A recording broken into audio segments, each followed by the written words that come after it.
All right, hey everybody. Today I am going to do another sketchbook painting, and just want to show you. I talk all the time about committing crimes with color, and I'm going to do it. I'm going to show you how I commit crimes with color. So I'm going to do it mostly with just a couple Treckel brushes. I'm just going to grab them right now. But I like to work with flat brushes, flat or filberts these days. And this is pretty much what I'm going to use for the whole thing. This is a Treckel number 6 9100 FL long flat. I'm going to do the whole painting with it. So let's start. And I like to start with just some burnt umber or raw umber at the beginning to kind of draw, and that just lets me sketch it onto the surface. So I'm just going to put out some. I've been sketching a lot with Griffin alkyds just to see how they do, and they're weak. They feel like they may have a bunch of stuff in them, which would make sense. So anyway, here's just burnt umber, and I'm gonna, if this is too, could be a little bit too big at the beginning, I can always get in and grab a smaller brush and then draw, with something a little bit more refined. So I'm going to see what I can get with this and then switch to other brushes if needed.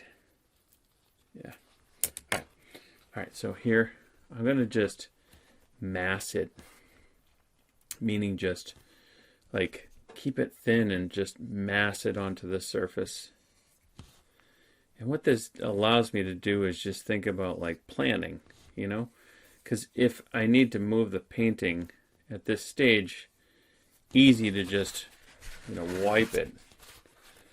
So it's hard to just get it that first time and have it be perfect. So I'm going to just kind of move a little fast here, just get it on there, and then just start to push through and draw a little of the rest of it. And even if it's just loose and abstract, I feel like that's good. So can I make this bigger? Little mineral spirits, loosen that up. A little bit more mineral spirits. I'm going to just make this because I want to make this I don't want to do a dinky little painting. I want to get in there and really paint the bottle. I'm going to just let the bulb dictate the size. There we go. So that now pushes this over, and that comes off the bottom. This comes over. I still got some room over there. So this is more of a sketch anyway, and I like to do these to kind of test out compositions. It also tests my, I would say, eyes, my hand-eye coordination, how close you're getting to good drawing without having to measure a ton. I think it's a wonderful place to test out that stuff. See, that was a little bit too big. Now I'm going to go back in and then just refine a little bit.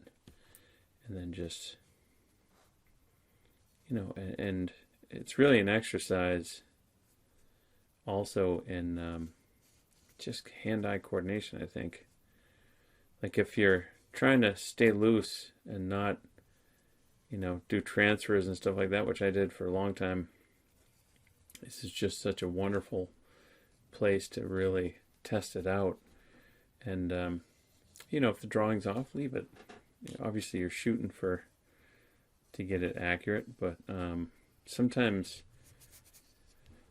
paintings that are slightly off feel like they're just, I don't know, like you're okay with like losing the drawing a little bit to get expression. And I mean, obviously when the two things come together and you nail the drawing, that's fantastic too. But I'd say, it's a place to kind of let go of having to go for perfection. All right. Just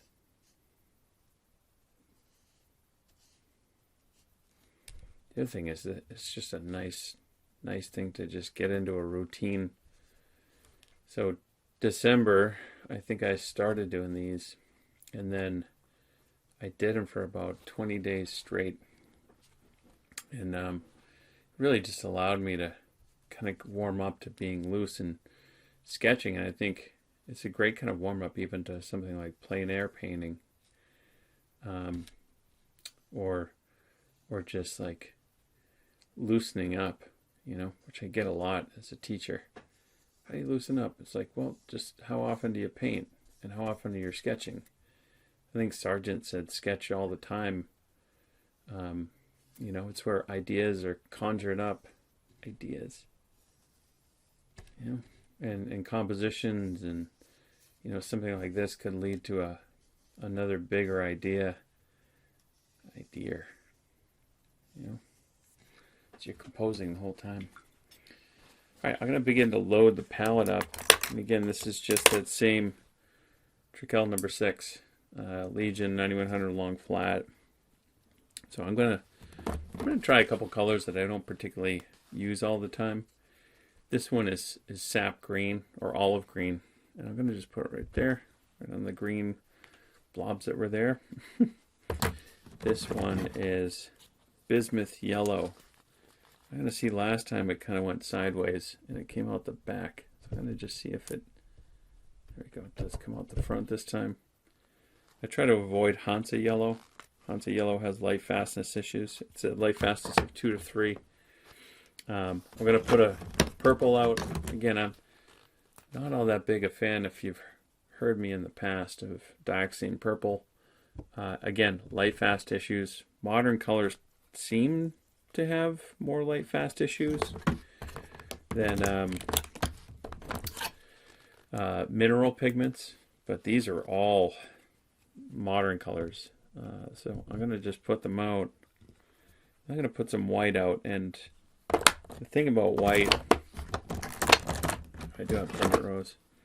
Permanent rose is PV19, and I think this is quinacridone red, which is pretty weak. There we go. It's a very weak mixing red. I've also got some, opaque ones, opaque reds as well. But if I had magenta, that would do it. I don't have it in this brand, I don't think. All right, I'm going to put some titanium white out. By Griffin alkyds, they're pretty weak. So I'm going to just put it. Oh, yeah, looks like it's gunked up at the.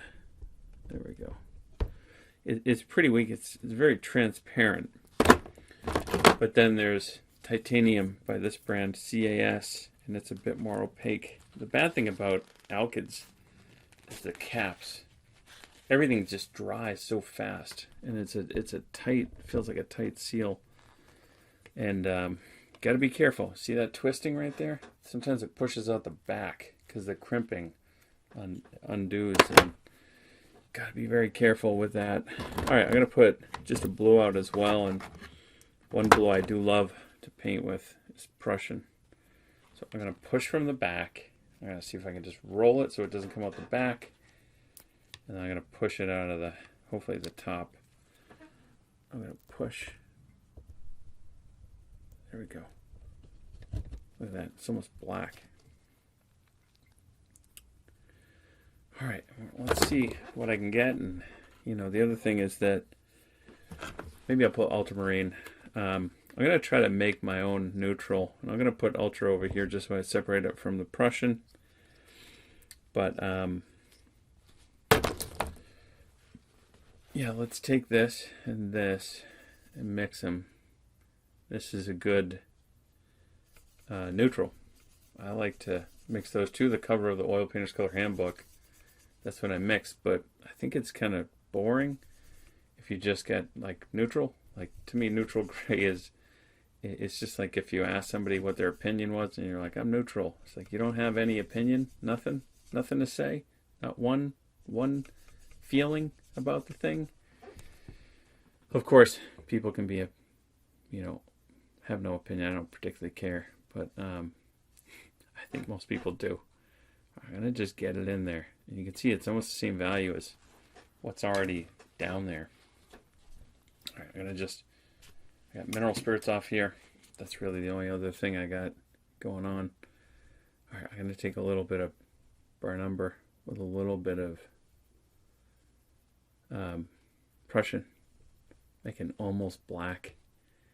And then right down here, let's just see if I can get it nice and dark in there.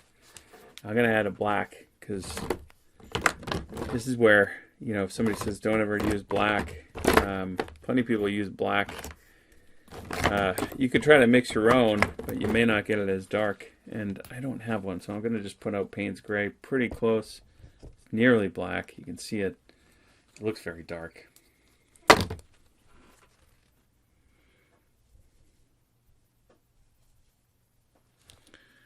just get it. See, this whole thing feels wet. All right, now let's take this. And get a nice olive green.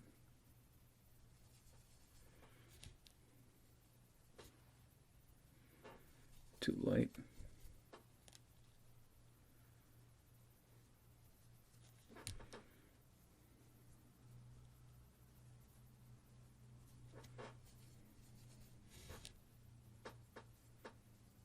All right, just see if I can get like a nice dark color. If I get an orange in there too. Secret to nice greens is, I think, orange. Oranges, well, most greens, I think olive greens are actually orange. We just associate them as being green.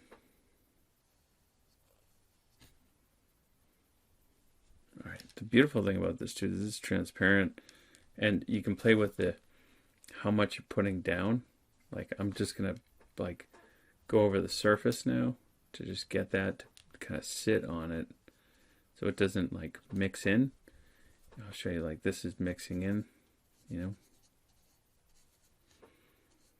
But that's sitting on top of it. I'm just grabbing it and kind of placing it. Different way. I don't know. I don't think a lot of people talk about that enough. Just like the feeling of putting paint down, and how it's more of calligraphy than it is just the same stroke over and over. All right, so I'm gonna now come at it from this side, mix some of the background, just to get these to talk to one another. And the beautiful thing about this is, you could paint these. I talk about poster studies all the time. You could paint these very loose and broadly, or you could make them tight. It's up to you. Wet into wet, like an approach like this, harder to get it tight and good. But the amount of detail doesn't make for a good painting.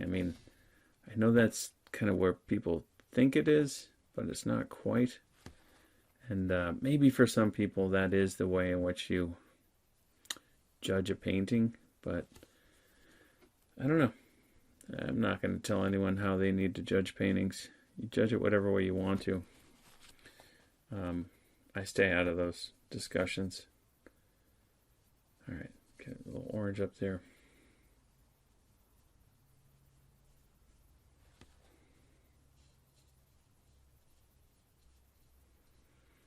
An interesting thing about alkyds is they dry pretty fast.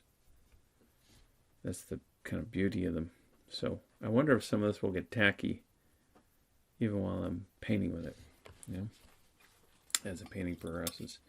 Now if I wanted to kind of turn that corner, just get a highlight on there, because it will start to feel like a bulb, just pop it on there. What's fascinating is some people are like, I'm supposed to not put the highlights on ever, right, to the end. And it's that's fine. It's probably because people get a little carried away with stuff and make it all glossy. But, if you can control it, put it on whenever you want to.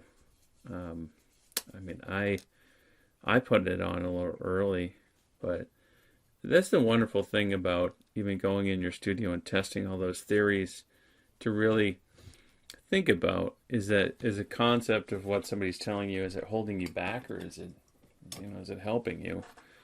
I feel like sometimes all the rules and all that stuff are kind of holding people back. In your studio, you can do whatever you want. You know, that's the beauty of it. All right, just gonna remix. Put a little green in there a little again, and I don't like mix. You can mix whatever way you want to. I don't mix with a big palette knife. I find that when I do that, I get really cheap. And then I just want to make that color work, whether or not it's working or not. I'm not like, oh man, I mixed so much of that paint. You're like, oh, I gotta use it now. It's like, well, don't do that. If that's hurting you, and you're bound by it. You don't feel like you nailed it, then don't do it. You know. But I don't know. I never really did it all that much in school. I premixed a few times. It really wasn't for me. It could be for you. I'm not telling anyone what they should not do. I don't particularly think anybody should be doing that. But yeah. All right. There we go. Again, this is just that same Treckel brush.